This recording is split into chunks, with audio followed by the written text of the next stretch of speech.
మంగళగిరిలో మాట మంతి కార్యక్రమంలో AP deputy CM Pawan Kalyan మాట్లాడుతున్నారు. లైవ్ ద్వారా చూద్దాం. ఇంకా వ్యవస్థ అంటే మనకున్న ఈ పొలిటికల్ ఇన్వాల్వ్మెంట్కి వీటికి ఇంకా వ్యవస్థలు బలంగా ఉన్నాయంటే వెంకటకృష్ణ గారు లాంటి అధికారులు ఇంకా ఉండటం వల్ల వాళ్ళు ఏం కోరుకోరు. వాళ్ళు నేను పాపం ఆయన వచ్చినప్పటి నుంచి ఆయన తపన ఏంటంటే సార్ రిఫార్మ్స్ రావాలండి, ఏదైనా చేయాలి, మీ టైంలో రావాలి, ఇదే చెయ్యాలి, పాపం తెగపడేవాడు. సరే నేను రెగ్యులర్గా నేను రోడ్ల మీద తిరుగుతాను, జనంతో పిటిషన్స్ తీసుకుంటాను, అది అందరిని కలుస్తాను. కాబట్టి దీనికి మేమందరం కలిసి ఇది ఒక్కళ్ళు చేసింది కాదు. నేను అనుకుంటే సరిపోదు. నాలాగా చాలామంది గొప్ప ఆలోచనలు మంచి ఆలోచన ఉండొచ్చు, కానీ అంత సమర్థత కలగా అంత ఇంటిగ్రిటీ ఉన్న ఒక అధికారుల సమూహం చాలా చాలా ఎసెన్షియల్. ఈ రోజున మీరు థ్యాంక్స్ చెప్తున్నారు అంటే నేను ఒక ఇనిషియేట్ చేయగలను. నేను చేసింది నేను ఏం కల్పించుకోను.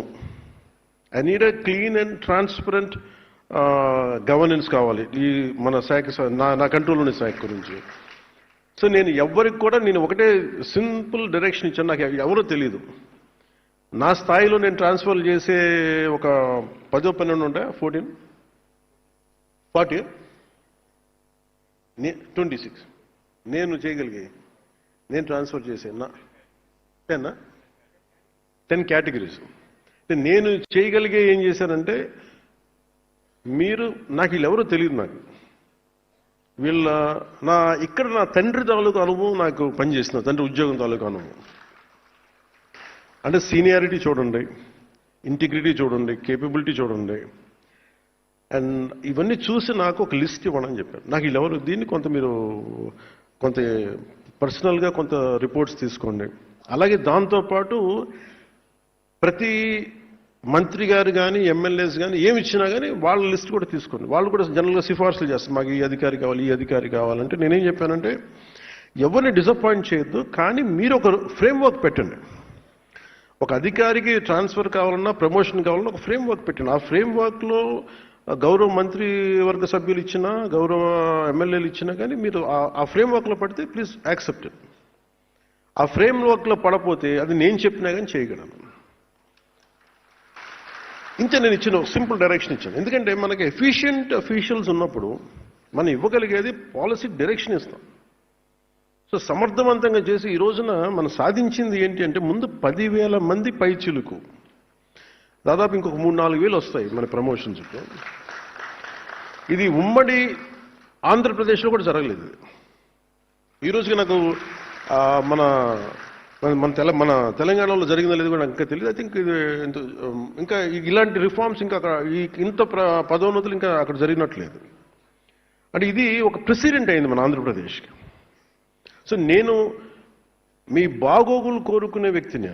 మీరు బాగుండాలి. ఎందుకంటే నేను నా తండ్రి చూసేవాడిని. అంటే నేను పుట్టేటప్పుడు మా ఫాదర్ హెడ్ కానిస్టేబుల్గా ఉండే, పెటీ ఆఫీసర్ అనేవాళ్ళు. సో మా అన్నయ్య గారు పుట్టేటికి ఆయన ఒక కానిస్టేబుల్గా జాయిన్ అయ్యారు. సో నాకు పెటీ ఆఫీసర్గా నుంచి మా నాన్న ప్రతి ప్రమోషన్కి ఎప్పుడు వస్తుంది, ఎస్ఐ ఎప్పుడు అవుతారు, ఎగ్జామ్స్ రాసేవాళ్ళు ఆయన, తర్వాత ప్రిన్సిపల్ ఎస్ఐ ఎప్పుడు అవుతారు, ఇంకొక 3-4 సంవత్సరాల్లో మనం సిఐ అవ్వచ్చు. ఈ మాటలు వింటూ ఉండేవాడిని చిన్నప్పుడు. నేను అసిస్టెంట్ ఎక్సైజ్ సూపరింటెండెంట్గా వస్తే మనం ఎక్సైజ్ సూపరింటెండెంట్గా అవ్వచ్చు. ఇవన్నీ అంటే ప్రతి చిన్న ప్రమోషన్ ఇంట్లో ఒక పండగ వాతావరణం. అలాగే ఇందాక మేడం మీరు మాట్లాడుతూ ఇంకా రాదులే అని కూర్చున్నప్పటికీ కుర్చీ ఉండి ప్రమోషన్ ఇచ్చిన తర్వాత దానికి తగ్గ కుర్చీ లేకపోవడం, ఒక టేబుల్ లేకపోవడం కూడా బాధగా అనిపిస్తుంది. సో ఇవన్నీ కూడా మేము ఈ 10,000 చేయగలిగామంటే దీని వెనక ముఖ్య ఉద్దేశం, మేము ఎంత మనస్ఫూర్తిగా ట్రాన్స్పరెంట్గా మేము నిలబడ్డాము. ఈ వేదిక పైన ఉన్న ఆశీనులైన అందరూ అధికారులు, శశిభూషణ్ గారితో దగ్గర నుంచి, మీరు ఇదే స్ఫూర్తితోటి గ్రామాల్లో అదే మీరు తీసుకెళ్ళాలని మేము కోరుకుంటున్నాము. మేము ఇన్ రిటర్న్ మేము ఏం కోరుకుంటామంటే, ఇప్పుడు అలాగే మీరు కొంత జీతాలు కొంచెం సరిపోవట్లేదు ఇవన్నీ అంటే, ఫస్ట్ మన సంపదని ఉత్పత్తి చేసిన తర్వాత, సంపదని పెంచిన తర్వాత మనం ఏదైనా అడగలం. ప్రతి ఒక్కరు ఇప్పుడు ఏం చేశారు, కొన్నిసార్లు ఆర్థిక పరిస్థితి కూడా ఎట్లా అయిపోయిందంటే, మనం పని చేయకుండా, ఏ అభివృద్ధి చూపించకుండా, ఇన్ఫ్రాస్ట్రక్చర్ డెవలప్ చేయకుండా, ఇన్ఫ్రాస్ట్రక్చర్కి అసలు డబ్బులు పెట్టకుండా ఎలాగ మనకి సంపద పెరుగుద్ది. అలాగే మీరు చెప్పినట్టు కొంత పొలిటికల్ వ్యవస్థ కొంత మారాలి, అకౌంటబుల్ వ్యవస్థ ఉండాలి. సో వీటన్నిటి మీద కూర్చొని చాలా చాలా ఎక్సర్సైజ్ చేసిన తర్వాత ఇవన్నీ జరిగినాయి. సో నా కోరిక, నా విజ్ఞాపన, నా విన్నపం, మేము ఏదైతే సదుద్దేశంతో చేసామో దాన్ని మీరు ప్రజలకి చేరువయ్యేలాగా మీరు ఆ సేవలు అందించిన చేయమని మనస్ఫూర్తిగా కోరుకున్నాం.